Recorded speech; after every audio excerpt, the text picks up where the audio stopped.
As I've shared with you in previous episodes, the bad actors and cyber criminals have significantly upped their games, especially with the advent of AI. And for the first time ever in history, the Federal Communication Commission has issued a warning against AI robocall scams. And it's important you know what these scams are, who they're pretending to be, what they're trying to get from you. And look, the common sense rules to avoid a scam don't change, but the landscape of how they're approaching these scams is certainly evolving, and it's taking on very legitimate shape. So we're going to dive into that in this episode, and it's stuff you need to know, and it's important to share with your family. So I hope you stay tuned in throughout the entire episode, because I'm going to get deep into it. Let's do it. So imagine you get a phone call from your local sheriff's office that says, you were given a jury summons and you failed to appear, and we're going to come and arrest you. Imagine you get a call from the FBI saying you're part of a sting operation. We're seeing money laundering. We're monitoring your accounts. You're in serious danger here, and that's why we're calling. Using voice over IP technologies, these scammers, the Royal Tiger Organization, which by the way is an international organization, a well-oiled, well-organized criminal enterprise in the US, the UK, Arab Emirates, India, are making these outreaches. Now remember, a few episodes back I shared with you that there was a background check company in Florida who was hacked, and a significant number of background check data was sold on the dark web. So everywhere you worked, anytime you were arrested, anywhere you lived, your financial information, your credit score, all this stuff is now available and for sale on the dark web. It's not an accident when these AI robocalls call your number. They've likely already gotten it on the dark web. They likely already know about your criminal history if you have one. They know your credit record.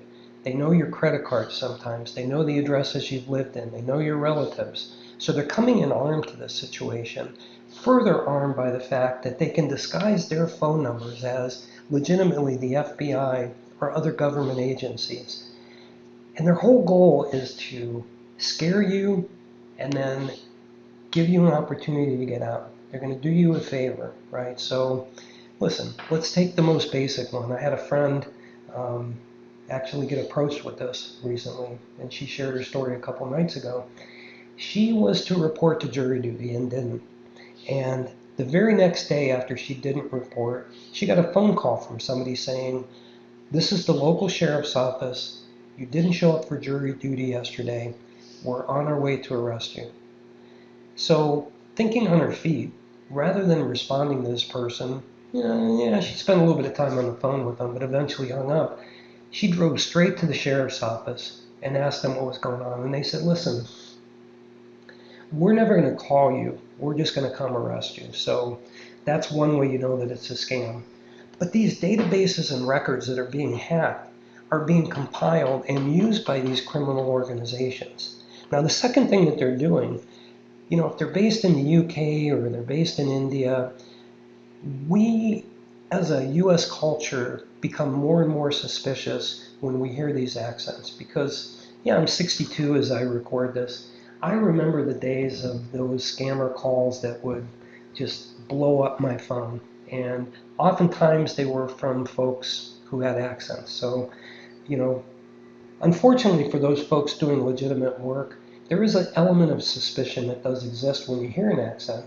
And the way that these scammers, this Royal Tiger organization, is getting around that is they're using AI voice production tools to create a very compelling, convincing voice on the other side of the phone. You think about those voice disguisers of the past that, sounded like this. It's not the case anymore. In fact, I'm going to post in the show notes. I used AI technology to create a version of my voice and narrate an entire 3-minute video. And I challenge you to tell the difference between my voice and the voice it reproduced. And while I had that subscription active, I could pick a topic, any topic in the world, and it would use that sample in my voice and create something so convincing that 5 of my friends didn't know the difference. So these criminal enterprises, specifically Royal Tiger, are using this voice cloning technology to create convincing voices. They're spoofing the phone numbers of official organizations. Yeah, it can be government organizations, law enforcement organizations, it can be banks and institutions, it can be Best Buy and technology companies. Remember, all that information, the subscriptions you have, the banks you bank with, your criminal history, if any, your past addresses, all those things are available on the dark web and being purchased. So they know exactly, in most cases, what scam to approach you with, what you're most vulnerable to. They are always going to put pressure on you. There's always going to be a threat of inaction, whether that be on the investment side. You're entitled to money back, but you got to act today. You have a refund waiting for you. Or you're under threat of arrest and you need to take action today, but we can make this go away. Give me your credit card over the phone and we'll take care of that fine right now. You know, that threat of action and the persistence and the pressure that they apply to you is all part of this scam. And remembering that they're criminal enterprises, enterprises exist for one purpose, right? And that's to make money. And that's all this is about. They have quotas. Many times, as I've covered in previous episodes, they're not just individual scammers with malicious intent. They can be human trafficking victims. They themselves might have their life dependent on the results they get from you and the money they take from you. So it's important to note all of this. First and foremost, be skeptical. As my friend experienced, the local sheriff's office is never going to call you and say, we're on our way to arrest you. For obvious reasons, right? You're just going to flee or whatever you're going to do. They're just going to show up and arrest you, right? When you get these random calls from the FBI, from your local sheriff's office, from a tech company you didn't reach out to, remember, Microsoft will never proactively reach out to you. They only respond to service requests you initiate. Same with Apple. When you get these, cancellation refund outreaches, when you get all these things, ignore the call, let it go to voicemail, go on a website and look up their public number. And if you're really concerned that the FBI is trying to reach out to you, call the local number from a website and ask them if they just made a phone call to you, and they'll bet you the case is they didn't. Call Best Buy if it's a Geek Squad outreach and say to them, do I have a subscription with you and am I due a refund, right? Don't respond to the outreaches. Hang up the phone call. Absolutely, if you accidentally pick up, do not share personal information. Folks from Microsoft, folks from the government, they will never ask you for that by phone. You will get notifications in the mail. Law enforcement will show up at your home. They're not going to ask you for social security numbers, credit card numbers. By the way, there's not a fine associated with avoiding arrest in the case of jury summons where you fail to show up. That doesn't even exist. So these are the pressure tactics they're using and the strategies that they're employing. So don't share your personal information.